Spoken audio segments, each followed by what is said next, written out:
Abra sua Bíblia comigo no primeiro livro do profeta Samuel, capítulo 4.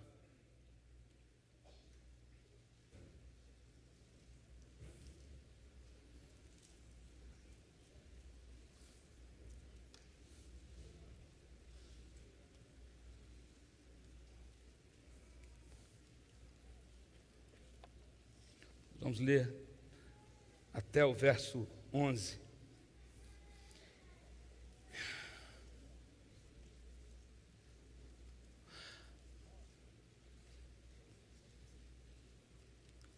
Algo que precisamos pensar e entender é que Samuel foi um projeto de Deus para um momento específico. E eu já falei algumas vezes aqui, quando Samuel foi fruto de lágrimas, fruto de um desejo de uma mulher que não conseguia engravidar. Essa mulher era Ana. E ela tinha um sonho, assim como toda mulher, um sonho de ser mãe, um sonho de gerar, um sonho de ter filhos. Eu acho que uma mulher que não gera, algo está incompleto, até porque ela foi criada para gerar, foi criada, faz parte do propósito da mulher. E Ana, ainda mais nesse contexto aqui especificamente, uma mulher que não gerava, ela era tida como alguém que estava sendo castigada por Deus. Né? Hoje em dia tem pessoas que não geram por opção, não quero ser mãe. Você vê isso, você lê isso. Não quero ser mãe, acho que não é para mim, é uma escolha da pessoa.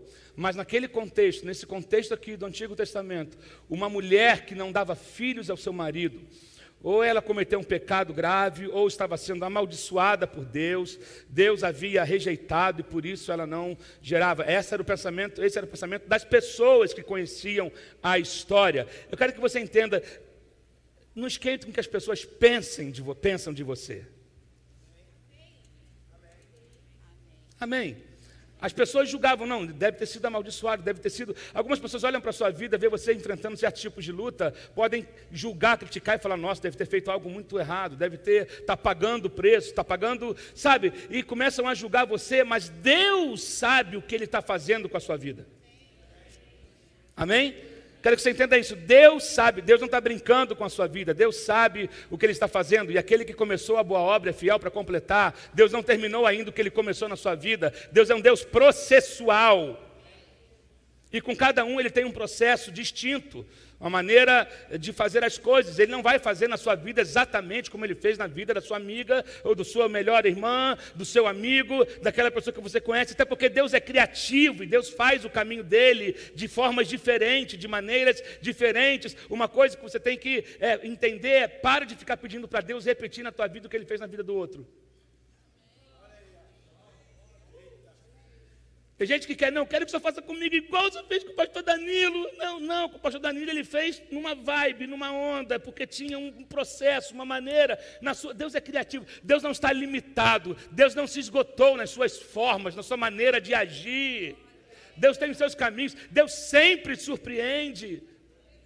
Ana, mesmo ferida, mesmo se sentindo incompleta, mesmo se sentindo rejeitada, ela não desistiu de adorar a Deus. Mas eu tenho para mim, pensando um pouco mais sobre esse texto, e aí falando um pouco do primeiro capítulo de Samuel, do primeiro livro de Samuel, que diz que as palavras eram raras naquele tempo, havia uma escassez de profecia, havia uma escassez de revelação. Eu tenho para mim que Ana, pastora Mônica, indo para aquele templo, ela era uma mulher sensível a Deus, e ela percebia as necessidades do templo. Alguém me acompanha, por favor? Ela indo para o templo, o pastor Danilo olhava, todo ano ela voltava ao mesmo cenário, mesmo peso, o mesmo ambiente, e ela falou, meu Deus, não tem, algo está estranho nesse lugar. Mas ela buscava Deus, mas ela sentia que algo estava faltando naquele lugar. Meu Deus, não tem mais palavra, meu Deus, a coisa virou no automático, meu Deus, alguma coisa está estranha. O Senhor precisa levantar homens, precisa levantar alguém para que possa colocar ordem nessa casa, precisa levantar alguém para que possa despertar esse povo, precisa levantar alguém para que possa despertar essa geração que está se perdendo. Meu Deus, precisa levantar alguém. E de repente ela começou, peraí, há uma necessidade. Há uma necessidade de profetas nesse lugar. Senhor, o Senhor precisa de um profeta, eu preciso de um filho, vai dar certinho. Querido, toda vez que você vê uma necessidade, você tem algo que você sonha realizar, começa a negociar com Deus. Senhor, tem necessidade na tua casa. Senhor, tem desejo de gerar isso. O que eu posso gerar isso vai completar o teu plano. Então, não tem profeta, mas eu tenho um ventre que não gera. Mas se ele gerar, pode ser o profeta que essa casa precisa. Pode ser o profeta. Meu Deus do céu, e aí? Ok, Ana, gera Samuel. Samuel nasce para colocar, oh meu Deus, ordem na casa. Senhor, se eu preciso de um profeta, eu te dou meu ventre. O Senhor precisa de um profeta, eu te dou meu ventre. O que você pode entregar para Deus hoje que está improdutivo na tua vida, mas que se Deus entrar, toda a história muda.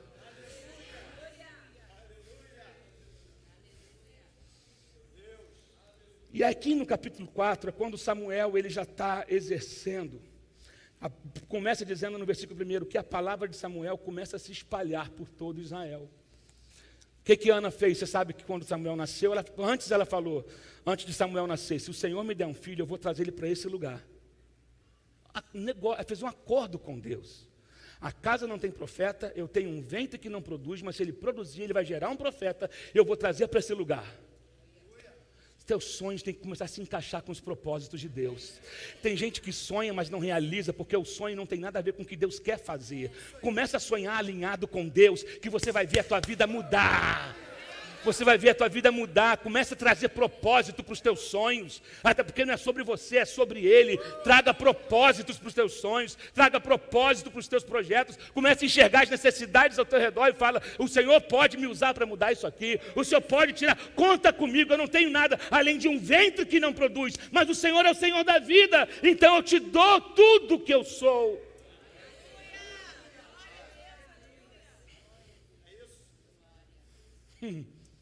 E aí, vamos lá. Nessa época, os israelitas, verso 1 ainda, saíram à guerra contra os filisteus. Eles acamparam em Ebenezer e os filisteus em Afeque. Os filisteus dispuseram suas forças em linha para enfrentar Israel. E intensificando-se o combate, Israel foi derrotado pelos filisteus, que mataram cerca de 4.000 deles no campo de batalha. Verso 3. Quando os soldados voltaram do acampamento, as autoridades de Israel perguntaram, por que o Senhor deixou que os filisteus nos derrotassem? E acrescentaram, preste atenção, vamos a Siló, Siló é onde estava o tabernáculo, vamos a Siló buscar a arca da aliança do Senhor, para que Ele vá conosco e nos salve das mãos dos nossos inimigos. Então mandaram trazer de Siló a arca da aliança do Senhor dos exércitos, que tem o seu trono entre os querubins. E os 2 filhos de Eli, Ofni e Finéias, que também eram sacerdotes, acompanharam a arca da aliança de Deus. Quando a arca da aliança do Senhor entrou no acampamento, todos os israelitas gritaram tão alto que o chão tremeu. Os filisteus, ouvindo os gritos, perguntaram, o que significa todos esses gritos no acampamento dos hebreus? Quando souberam que a arca do Senhor viera para o acampamento, os filisteus ficaram com medo e disseram, deuses chegaram ao acampamento. Ai de nós, nunca nos aconteceu uma coisa dessas. Ai de nós, quem nos livrará das mãos desses deuses poderosos? São os deuses que feriram os egípcios com toda espécie de pragas no deserto. Verso 9. Sejam fortes, filisteus, sejam homens, ou vocês se tornarão escravos dos hebreus, assim como eles foram escravos de vocês. Sejam homens e lutem. Então, os filisteus lutaram e Israel foi derrotado. Cada homem fugiu para a sua tenda. O massacre foi muito grande. Israel perdeu 30.000 homens de infantaria, e a arca de Deus foi tomada, e os 2 filhos de Eli, Ofni e Finéias, morreram. Era o tempo de juízes em Israel, não havia rei ainda. E Israel vivia sendo saqueada e Deus levantava um juiz para libertar o povo, para julgar o povo, para atender às demandas do povo. E os judeus, e de repente, eles estão numa guerra contra os filisteus e na primeira batalha eles perdem 4.000 homens. E de repente eles ficaram frustrados com aquela derrota. Como é que pode? Nós somos o povo de Israel, nós somos o povo de Deus, nós somos o povo que temos histórias de milagres no nosso meio, e por que será que nós perdemos essa batalha? Aí um deles falaram, sabe por quê? Porque nós não trouxemos a arca. A arca não estava aqui, cara. Se a arca estivesse aqui, a gente ia detonar todo mundo. Fala o seguinte, vamos voltar para Siló, vamos lá, a gente conversa com Eli, com o sumo sacerdote, conversa com ele, e vamos pegar a arca e voltar para encarar esses caras, porque ninguém vai poder derrotar a gente não com a arca não, rapaz. Com a arca no nosso meio, o negócio vai ficar doido para o lado deles, e a gente vai passar geral, vamos trazer a arca. Foram lá, conversaram com Eli, e tá bom, levaram a arca para o meio, para a batalha de novo. Aí quando os soldados viram a arca chegando, fizeram aquela festa, a arca chegou, a festa da arca, e grita, e pula, e dança, e bate o pé. Os inimigos ouviram e ficaram, meu Deus, caramba, olha, aconteceu, os deuses chegaram lá.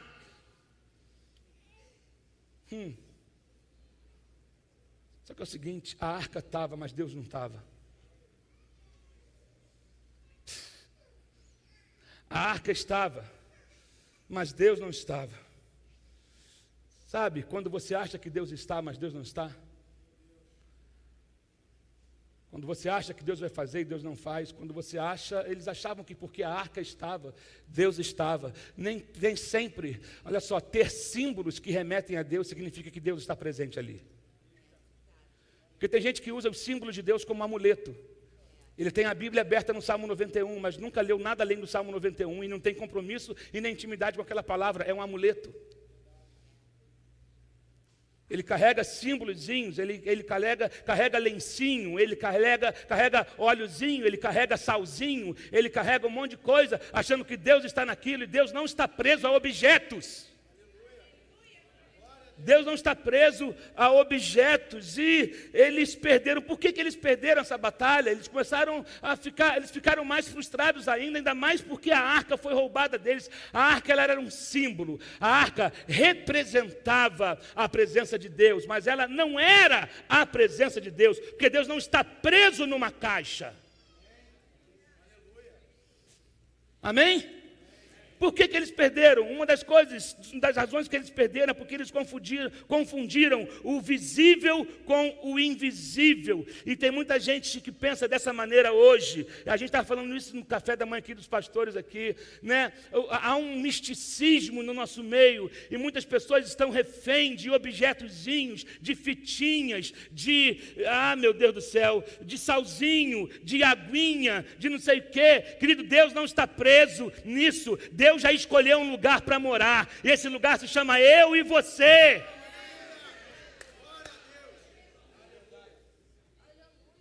Não confunda o visível com o invisível. A presença de Deus não estava ali. Por que a presença de Deus não estava? Porque onde a presença de Deus onde Deus não é reverenciado, Ele se afasta.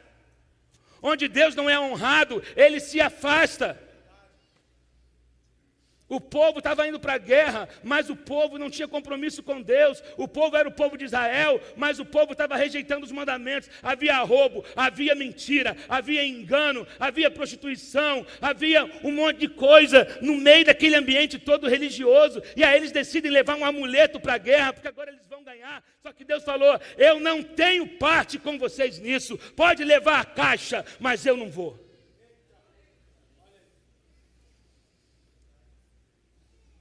Segunda coisa que eu vejo é que eles conheciam a história de Josué, quando parou com a arca no Rio Jordão. Mas ali o povo estava numa transição, ali eles estavam mudando de terra, entrando num novo nível, e ali haviam sacerdotes comprometidos, ali havia Josué, que serviu a Moisés, conhecia a Deus. Eles deviam ter pensado: não, Josué levou a arca, e o Rio Jordão foi dividido, então vamos levar a arca. Eles acharam que porque deu certo no passado, daria certo naquele dia, porque eles conheciam a história. Se deu certo lá atrás, deixa eu te falar uma coisa: os métodos não são mais importantes. Às vezes a gente acha que sim, a gente está repetindo um monte de fórmula, porque se deu certo lá na Colômbia, vai dar certo aqui no Brasil. Como eu falei, Deus não está preso numa fórmula, Deus não está preso em fórmulas. Não adianta você querer copiar o que todo mundo está fazendo. Os métodos não são suficientes. Deus não unge métodos, Deus unge pessoas.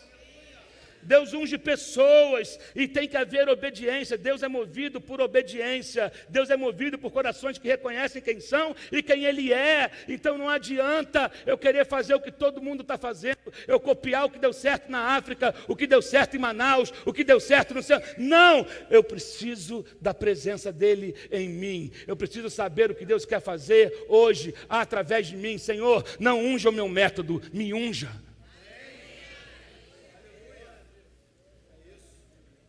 Alguém está entendendo aqui? Outra coisa que eles pensaram foi que levando gente famosa junto ia dar certo. Vamos trazer os caras que estão bombando.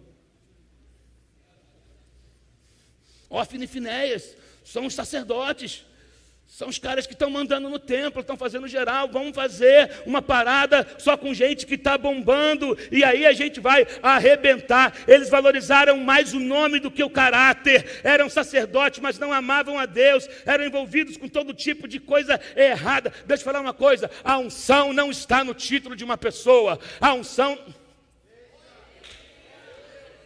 não está num título de uma pessoa. Não é porque é pastor, bispo, apóstolo, missionário, cantor A, ou isso, aquilo, ministério. Deus não está preso a rótulos, a títulos.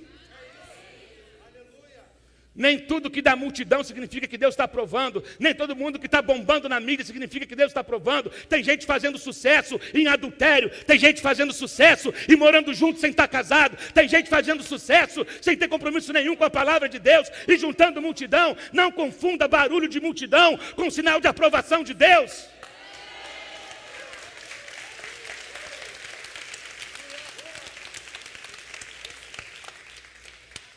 O barulho enganou até, pode enganar o inimigo, mas quando ele chega de perto, ele vê que não tem poder. O inimigo achou: nossa, estão fazendo um barulho, deve estar um negócio, ai meu Deus, aí agora, aí o líder do filisteu se levanta e fala: sejam homens e lutem como homens. Deu uma palavra para os filisteus, encorajou eles, foram lá e detonaram. 30 mil foi abaixo do exército de Israel. Meu Deus, Deus não estava. Deixa eu falar uma coisa: só o nosso grito não vai resolver nada. Só trazer quem está bombando não vai resolver nada. Deus está procurando de vidas comprometidas, não é perfeitas, mas comprometidas com Ele, comprometidas com o reino. É saber que o Senhor está se agradando disso. Fazemos coisas sem consultar a Deus. Nós precisamos primeiro buscar e saber o que Deus quer. Qual é a sua maneira? Qual é o seu jeito? Como que o Senhor quer que seja feito? Sabe, ter novidade não significa que Deus está presente. Fazer diferente não significa também que Deus está. Você pode atrair gente, mas não significa que vai atrair a Deus. Sabe, ficar às vezes correndo atrás de estratégias e mais estratégias para atrair gente. Eu quero que você entenda o seguinte: aonde Deus está, os sedentos vêm.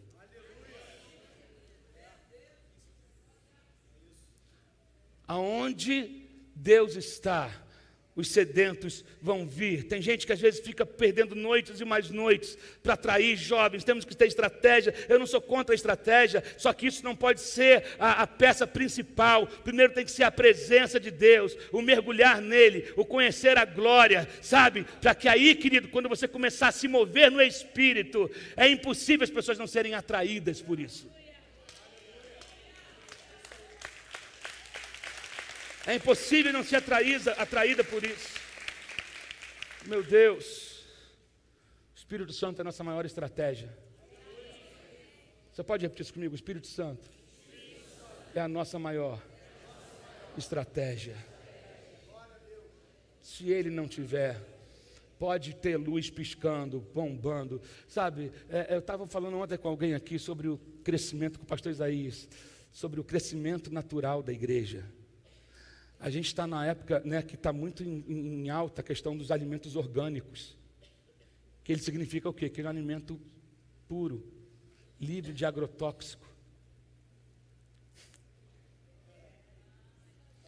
A gente está vivendo uma época quando a igreja está cheia de agrotóxico para poder crescer. Injeta agrotóxico. O agrotóxico faz crescer além do normal. O agrotóxico dá impressiona na cor, mas o que é natural, ele é saudável. Ele cresce na medida certa. Ele alimenta na medida certa. Vamos tirar o agrotóxico do nosso meio. E vamos deixar que o crescimento natural aconteça. O desenvolvimento natural é o saudável, sabe, sem pressão. Vamos tirar as bombas do nosso meio. Eles confundiram ritual com devoção. Ritual com devoção. A arca vai trazer a Deus. Mas Deus não estava. Israel pensava, nós podemos sair à guerra e vamos ganhar porque a arca está com a gente agora. Cuidado com a presunção, meu irmão. O que Israel precisava era de arrependimento. O que Israel precisava era confessar os seus pecados. Eles queriam a vitória, mas não queriam compromisso. Como tem gente que quer vitória, mas não quer compromisso. Como tem gente que quer cura, mas não quer compromisso. Como tem gente que quer o casamento restaurado, mas não quer compromisso. Como tem gente que quer prosperidade, mas não quer compromisso. Ele só vem na oração quando é para pedir algo, quando é para cura, quando é para prosperidade, mas ele não quer compromisso. Israel queria vitória, mas não queria santidade, não queria o compromisso com Deus.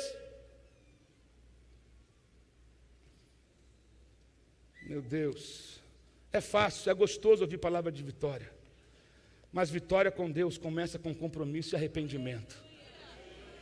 Ei, eu vou repetir isso. Vitória com Deus começa com compromisso e arrependimento.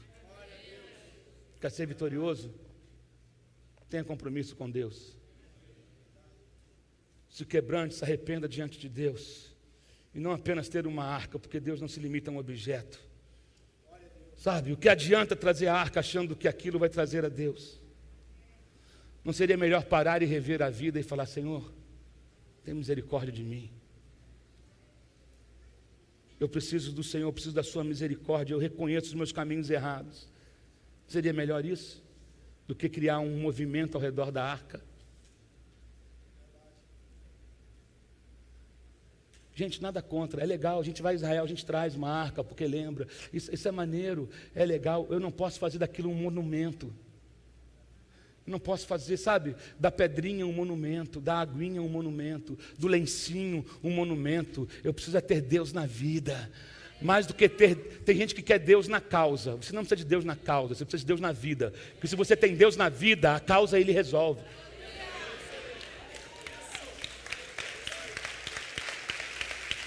Ah, só Jesus na causa. Não, querido, só Jesus na vida. Você quer que Jesus resolva a sua causa, mas você não quer nada com Ele. Ele quer ter algo com você, um relacionamento com você. Então para de pedir para que Jesus entre na sua causa. Comece a pedir para que Ele entre na sua vida. Amém, queridos? É nisso que eu creio, não adianta. Será que não estamos perdendo porque estamos fora da vontade de Deus? Você tem que rever a sua vida e ver, será que eu estou longe daquilo que Deus quer que eu seja? Será que eu estou me distanciando, embora eu tenha os meus rituais gospels? Eu tenho os meus rituais. Deus não quer um ritual, querido, Ele quer uma vida. Ele quer um relacionamento, Ele quer ser o primeiro na sua vida, sabe? Mas às vezes, em vez de nós reconhecermos nossos erros, nós preferimos usar os amuletos. Queremos ficar usando amuletos do que mudar a vida. E às vezes Deus vai se afastando de nós e a gente não percebe, porque a gente cultiva uma vida religiosa e não uma vida de compromisso. E aí, às vezes nos tornamos como Sansão, quando ele é pego pelos filisteus, depois de ele ter revelado o seu coração para Dalila, e ela diz: os filisteus estão aí. Ele fala uma coisa: vou sair dessa como sempre saí das outras vezes. Só que o versículo seguinte diz: porém ele não sabia que o Espírito de Deus havia se retirado dele. Sabe quando você acha que tem o que você não tem?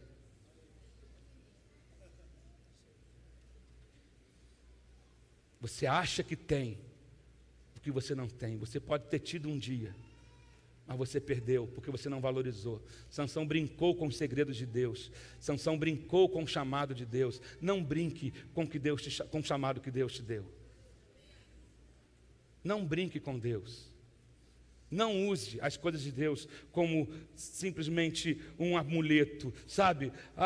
Eu tenho a Bíblia. Não adianta ter a Bíblia e você não ler a Bíblia. Não adianta você ter ouvir canções e você não colocar em prática, não deixar isso transformar a tua vida. Pare, não confie em objetos. Muita gente está sendo enganada.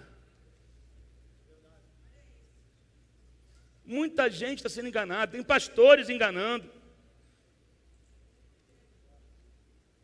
E tem gente que gosta de ser enganada. Tem gente. Cada líder tem um povo que merece, ou cada povo tem um líder que merece. E eu não estou aqui para enganar você, eu estou aqui para dizer que se não tiver Jesus na vida, não adianta ter nada, não adianta carregar a Bíblia, não adianta se você não tiver Ele dentro de você, se você não deixar que a presença dEle te transforme, não adianta, você precisa ter um compromisso com Ele, uma aliança com Ele, porque não há salvação fora dEle. Não adianta fazer quantas campanhas você quiser. Você pode ser, tem gente que é freguês de campanha. Ele faz campanha de segunda a domingo, cada dia numa igreja diferente, porque ele quer a vitória, mas ele não quer o Deus que pode fazer a vida dele ser transformada.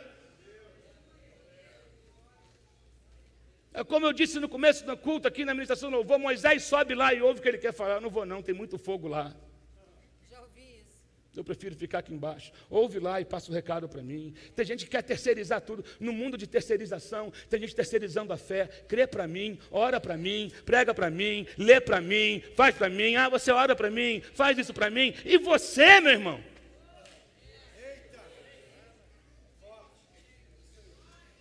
Não terceirize a sua fé.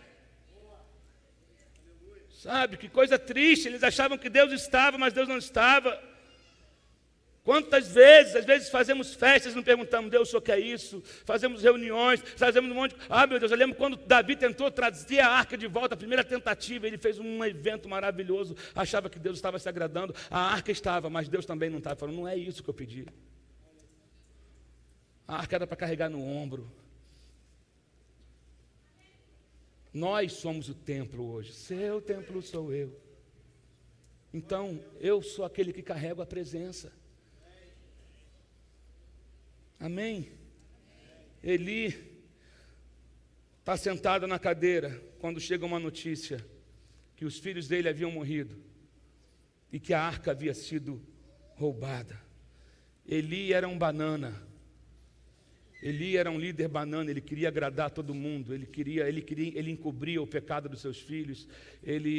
Deus, quando Samuel recebe uma mensagem dura da parte de Deus, e Samuel vai entregar para ele o que Deus tinha falado, ele não toma nenhuma atitude para tentar mudar aquilo. Querido, eu não sei você, mas se Deus chega para mim e fala assim: eu não estou me agradando da tua vida, se você não mudar, eu vou acabar com a sua descendência, eu vou revogar o sacerdócio, querido, pelo menos eu ia cair de joelho no chão, entrar num jejum. Eli recebe a palavra de Deus, de reprovação de Deus, e não faz nada. Porque a máquina estava funcionando. Não mexe no que está funcionando. E aí chega a notícia, porque tem gente que fala assim: eu ouço isso desde que eu tenho 15 anos de idade. Querido, uma hora acontece.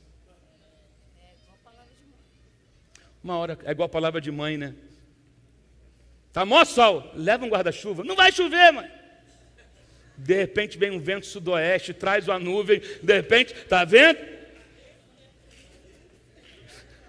Leva o casaco, mãe, está um calor. Leva o casaco, menino. Leva um remédio para dor de cabeça. Mãe, mas eu não estou. Leva. A gente acha que nunca vai acontecer, mas chega a hora que acontece. E assim, tem gente que acha que... Querido, Deus é tardio em irar-se. Mas chega uma hora que Deus coloca um basta. Porque com Deus não se brinca. Deus não se deixa escarnecer.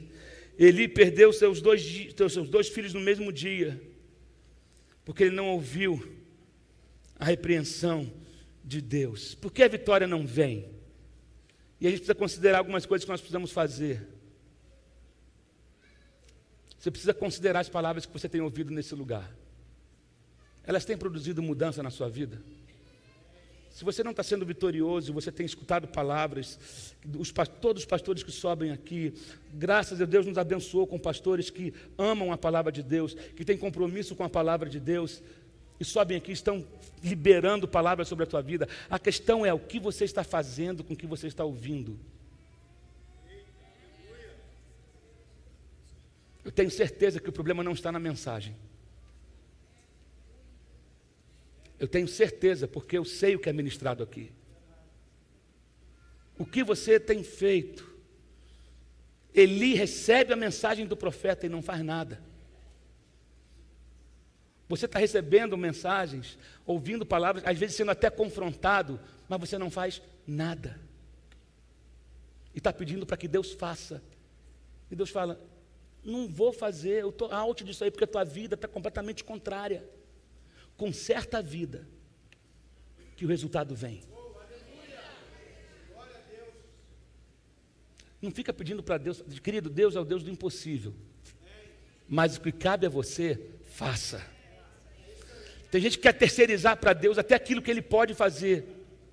Tem coisas que você pode fazer. Então você não precisa que Deus intervenha. Enquanto você está pedindo para Deus fazer, Deus está assim falando, querido, o que cabe a mim eu já fiz, agora depende de você.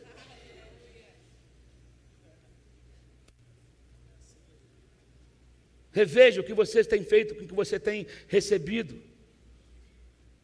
Deus está te dando chances, oportunidades, mas com Ele não se brinca. Olhe para você, para dentro de você. Peça para que o Espírito Santo esquadrinhe o seu coração, porque a bênção não veio ainda, porque ainda isso não virou essa chave, sabe? Olha só, Deus não tem vida, Deus não criou você para viver uma vida de sofrimento, irmão. Quem crê nisso? Deus não te criou para derrota. Isso é uma verdade. Eu creio nisso, Deus não te criou para derrota. Se Ele não voltar antes, Deus quer que você morra bem. Que morra em boa velhice. Sabe? Então, peça para que o Espírito Santo esquadrinhe teu coração, olha para dentro de você. Será que eu estou sendo um bom cristão? Será que eu estou sendo um bom marido? Será que eu estou sendo um bom esposo? Ou será que eu estou sendo um bom filho? Será que eu estou sendo um bom funcionário? Será que a minha vida tem agradado a Deus? Será que eu tenho testemunhado? Ou será que eu só lembro dele na hora que o cerco está apertando para o meu lado? O que cabe a mim nessa parte? Qual é a minha parte nessa parada toda? Qual é a minha parte? O que eu tenho que fazer? Querido, o que tem que fazer, faça logo. Tem que romper com algumas coisas, rompa logo. Tem que sair de determinados esquemas, sai logo. Sai do engano de achar que o fato de pertencer ou frequentar uma igreja está tudo certo. Não, Deus quer mais de você. Oh meu Deus, pare de se enganar. Chega de ficar tentando botar band-aid na sua mente. Deus não veio colocar band-aid, Deus veio trazer a cura. Tem gente que todo cultozinho ele vem colocar um band-aidzinho, mas o band-aid solta, o band-aid não cura, ele é um paliativo. Você vem no culto, é maravilhoso estarmos no culto, mas o que conta mesmo é a vida que tu leva lá fora. É quando o pastor diz amém, é quando a porta abre, é quando o relógio toca às 6 da manhã, é quando você tem que enfrentar com o cara que te persegue, aquele que está levantando falso contra você. Ali Deus está te dando a oportunidade de trazer o reino dele e de mostrar que você é nova criatura e que a presença de Deus está dentro de você.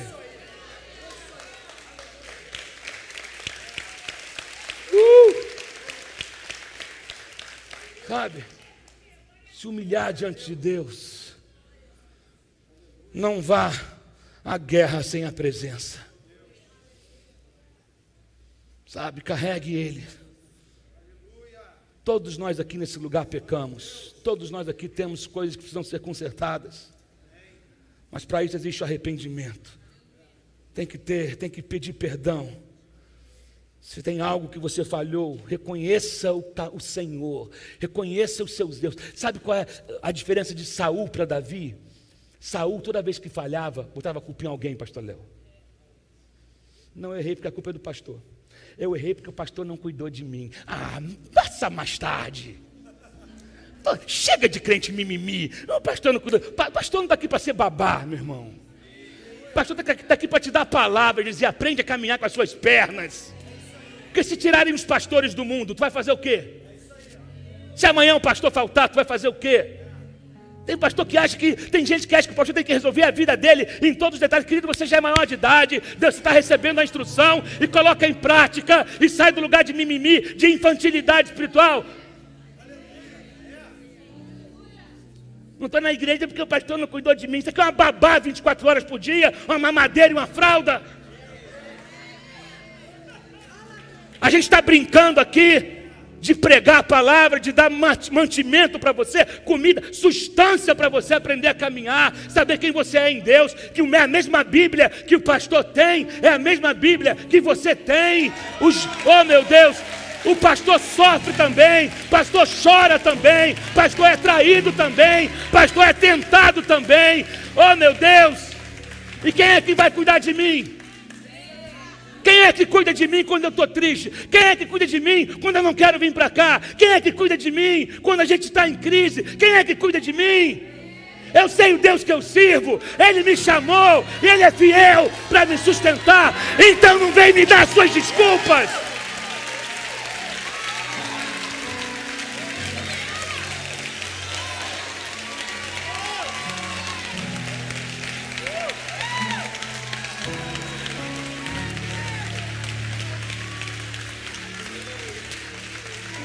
Vem me dar suas desculpas, porque não é todo dia que eu quero estar aqui, não é todo dia que eu estou bem para estar aqui, não é todo dia que os pastores estão bem para estar aqui.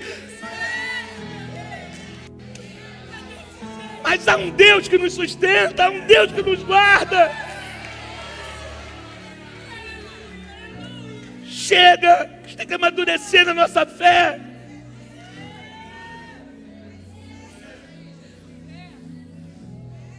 Não aceite fazer nada sem a presença dEle.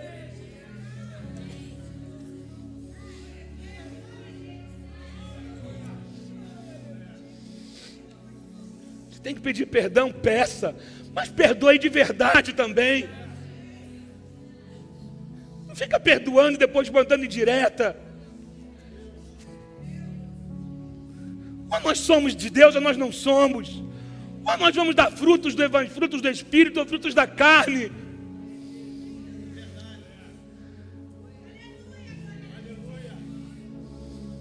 Tempo de crescermos, gente. Eu sou tolerante com o novo convertido, temos que ser. Mas com gente que está há 30 anos na igreja, 20 anos, e o coração está petrificado. Você precisa de quebrantamento, meu irmão. Gente que é formada em tudo que é tipo de seminário, mas ainda tem um coração duro. Sabe por quê? A letra mata, mas o Espírito transforma. Tem gente que é bom de teoria, te dá uma aula quando senta com você, mas na hora de viver aquilo que ensina, é terrível. É um fake.